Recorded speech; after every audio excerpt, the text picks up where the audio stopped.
दिवस भारत में प्रत्येक वर्ष 14 सितंबर को मनाया जाता है।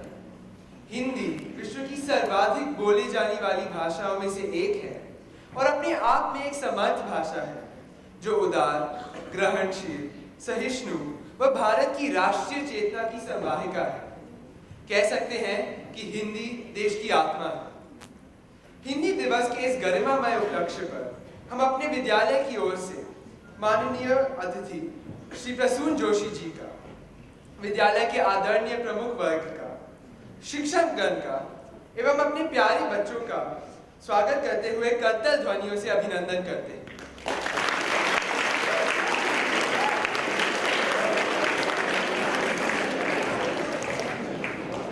और इसी के साथ कार्यक्रम का आरंभ करते हैं।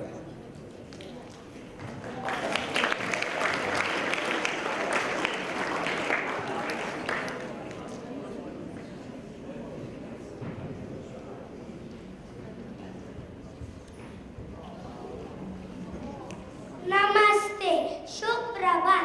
आज हिंदी दिवस के अवसर पर हम सब आपका स्वागत करते हैं। हम सब आज अपनी राष्ट्रभाषा हिंदी में आपके सामने खूब गाएंगे और एक सुंदर कार्यक्रम दिखाएंगे।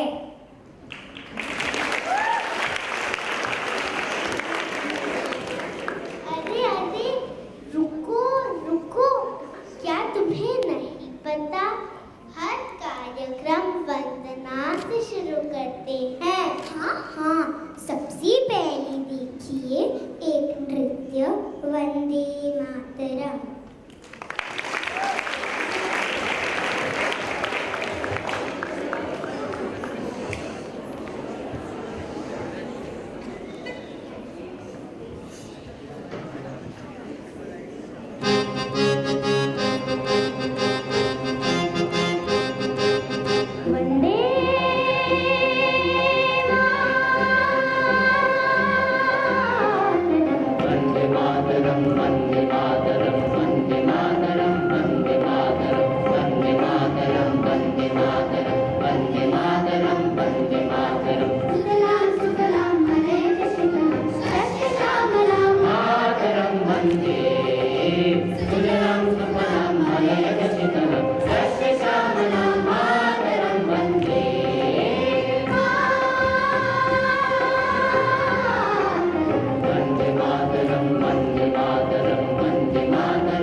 ये तो वंदना थी। अब देखिए आगे क्या होता है। अब सुनिए ये कक्षा 2 के बच्चे क्या कह रहे हैं। कक्षा 2।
कुछ सिखाए और हमें कुछ सिखाइए।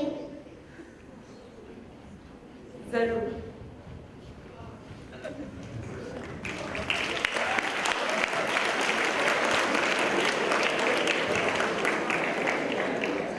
नमस्कार। जैसा कि हमारे नन्हे साथियों ने बताया, हिंदी जन जन की भाषा बनकर भारतीयों को संगठित करने वाली और दिलों को जोड़ने वाली भाषा है। जी हाँ दोस्तों, इसे संस्कृत की बेटी और अन्य भाषाओं की बड़ी बहन कहा जाता है। तो आइए हम जाने हमारी राजभाषा हिंदी की यात्रा। अंग्रेजों की गुलामी और स्वतंत्रता का जोश जगाने में यदि सबसे बड़ी समस्या थी तो भाषा की।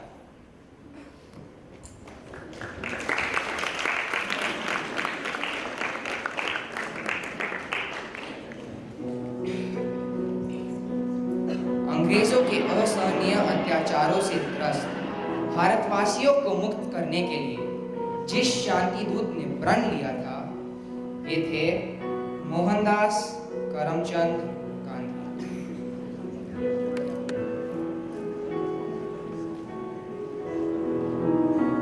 ऐसा तो नहीं है, मैंने वही कपड़े पहने हैं जो जेल के मेरे साथी पहना करते थे। मिस्टर गांधी, क्या आप हिमायत करेंगे और अब एक नागरिक के नाते जो मैं चाहूँ कि मुझे भी सारे फायदे मिले ब्रिटिश एम्पायर के, तो ये गलत होगा कि मैं मदद ना दूं उसके बचाव में।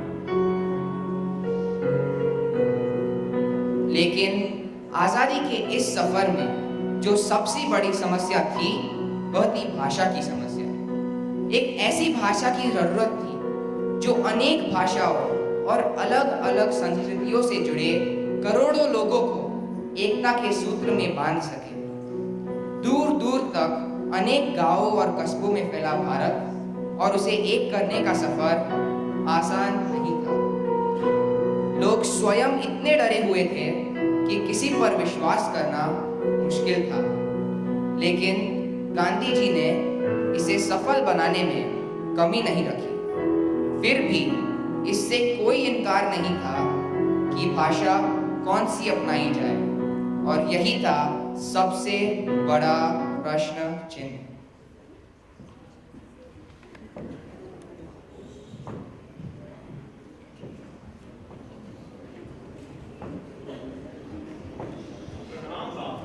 आप इतने चिंतित क्यों दिखाई दे रहे हैं?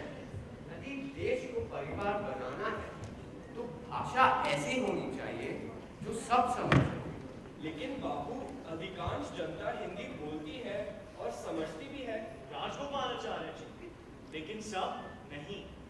प्रश्न अभी भी खड़ा है कि यदि देश संगठित ना हो तो आजादी की सुबह कैसे होगी? प्रणाम बाबू, मुझे आपकी चिंता की खबर मिली, लेकिन सर, सरस्वती पत्रिका हिंदी भाषा का अलग जगाने में अपना पूरा सहयोग दे रही है और देती रहेगी। यह लोग वीर रस की गायिका सुभद्रा जी और दिनकर जी भी आ गए। खूब लड़ी मर्दानी, वो तो झांसी वाली रानी थी।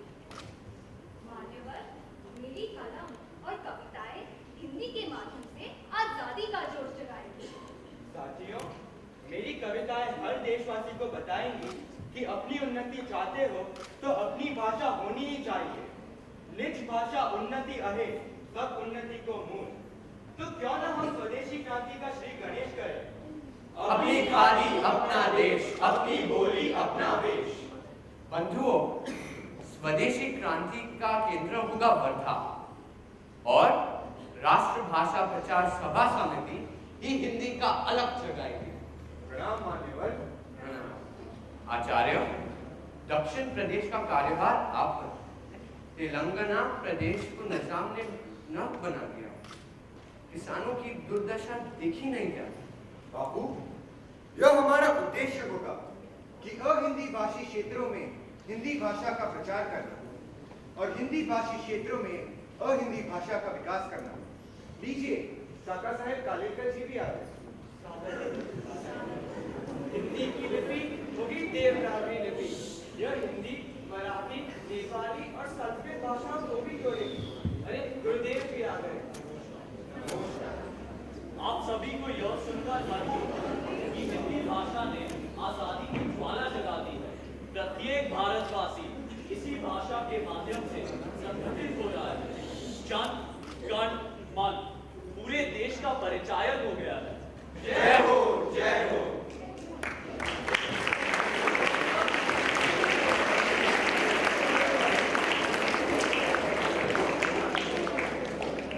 और साथियों, आजादी के बाद आया 14 सितंबर 1949 का दिन। भारतीय संविधान की धारा 343 के तहत हिंदी को राजभाषा घोषित किया गया। सभी सरकारी कार्यों, कानूनी पत्र व घोषणाओं की भाषा हिंदी होगी, यह मान्यता दे दी गई। लेकिन हिंदी भाषा ने किसी भाषा का अपमान नहीं किया।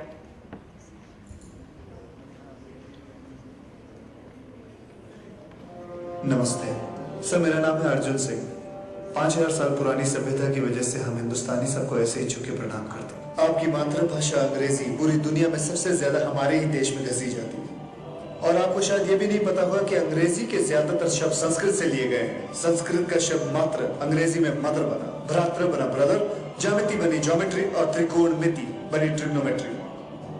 It may also interest you to know that many of the origins of your words come from Sanskrit. For example, Matru becomes mother, Bhratra becomes brother, Geometry becomes geometry, Trigonometry becomes trigonometry. आपको शायद ये बात दिलचस्प लगे कि हमारे यहाँ 21 भाषाओं में 5600 अखबार और 3500 मैगजीन छपती है, जिनको पढ़ने वालों की संख्या 12 करोड़।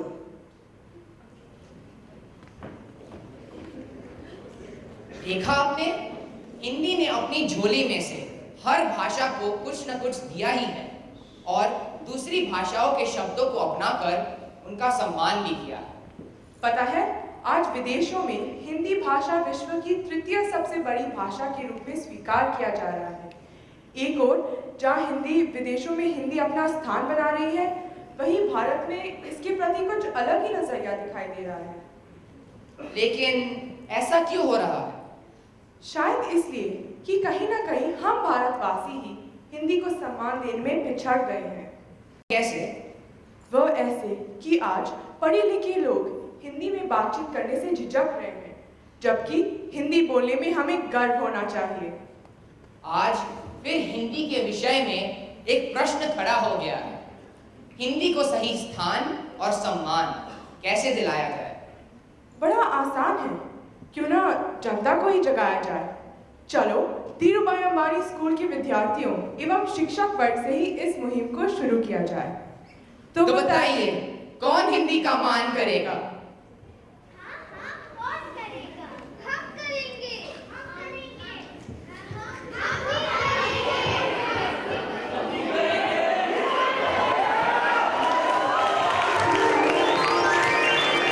मिले सुर मेरा तुम्हारा, तो सुर बने हमारा। सुर का दरिया बहके सागर में मिले, बदला रूप लगे, बरसन होले होले। इसे नम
आपने देखा कि धीरूभाई अंबानी इंटरनेशनल स्कूल के प्राथमिक विद्यालय, माध्यमिक विद्यालय, IGCSE, IB सभी बच्चों ने एक साथ मिलकर हिंदी दिवस को, हिंदी को, भारत की भाषा को, राजभाषा को सम्मानित किया है। रग रग में हमारे राष्ट्रभाषा, राज्य भाषा बस रही है। मैं सभी का तहे दिल से धन्यवाद करती हूँ कि इस अवसर को, इस मौके को जिन्होंने सफल बनाने में अपना योगदान दिया, मैं चाहूँगी उनके लिए जोरदार तालियां हो।